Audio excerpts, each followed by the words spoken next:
Good morning সবাইকে। তো আমরা এখন আছি গঙ্গার ধারে। আমরা সকাল 3:30-র দিকে আমরা বেরিয়ে পড়েছিলাম স্টেশন থেকে। 4টার দিকে এখানে পৌঁছে গেছি। আসার পর আমরা স্নান করে নিয়েছি, আমাদের টিমে সবাই স্নান করে নিয়েছে। তো আমরা এখন অবধি কিছু খাইনি, কারণ আমরা যাবো ইস্কন মন্দিরে পুজো দিতে। পুরো ভিডিওটা দেখতে থাকো। আর এটা হচ্ছে আমাদের গঙ্গার ধারের ভিউটা। আর এদিকে দেখো সবাই স্নান টান করে রেডি হয়ে গেছে। আর আমিও চন্দন পরে নিয়েছি, কেমন লাগছে অবশ্যই জানাবে। আর কে কে এখানে এসেছো আমার কমেন্ট বক্সে অবশ্যই মেনশন করবে। চলো পুরো ভিডিওটা দেখা।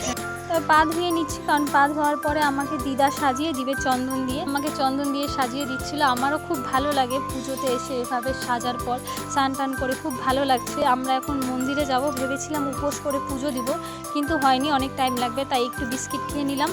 তারপর গঙ্গার ধারে এখানে মাছ মারছিল, নতুন একটা টেকনিক দেখলাম। আর এখানে দেখো মন্দিরের ওপরে হনুমানগুলো কি সুন্দর বসে আছে। আমি বিস্কিট দিলাম, খেয়ে নিল সুন্দরভাবে।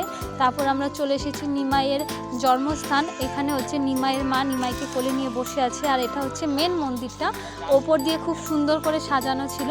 আর তাই আমি শর্টকাটে একটু স্পিড করে তোমাদেরকে দেখিয়ে দিচ্ছি।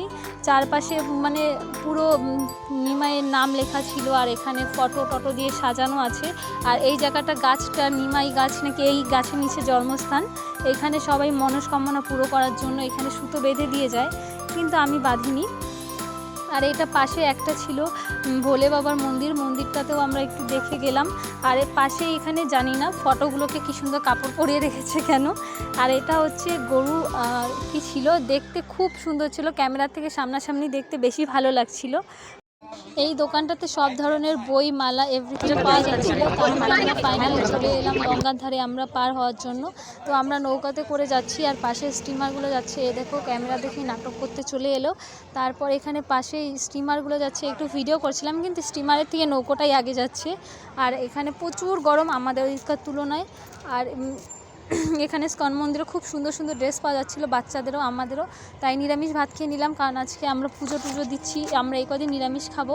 আর পাশে যত মন্দির, 1 কিলোমিটারের মধ্যে যে কত মন্দির হবে তার কোনো ঠিক নেই। বাইরের থেকে তোমাদেরকে একটু মন্দিরগুলো দেখিয়ে দিচ্ছি।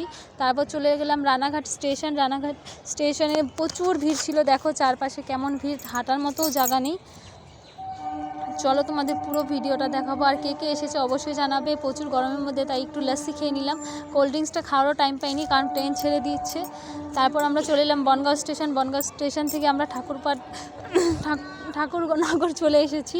আর এখান থেকে ফাইনালি প্রচুর খাটাখাটনি করার পর সারাদিন প্রচুর ক্লান্ত হয়ে গেছি, তাই ভাবছি তাড়াতাড়ি কখন যাব, ওয়েট করে বসে আছি। আর এখানে চলে এসেছি ফাইনালি, এসে নিয়ে ঘাসের মধ্যে শুয়ে পড়লাম, কারণ আমার আর ভালো লাগছে না, প্রচুর ক্লান্ত। তারপর স্নান টান করবো। আর যারা আমার ভিডিওগুলো প্রথম দেখছো অবশ্যই লাইক কমেন্ট শেয়ার করে দিবে, অ্যান্ড সাবস্ক্রাইব করে রাখবে। আর এখানে একের পর এক দল এসেই যাচ্ছে, আর গামছা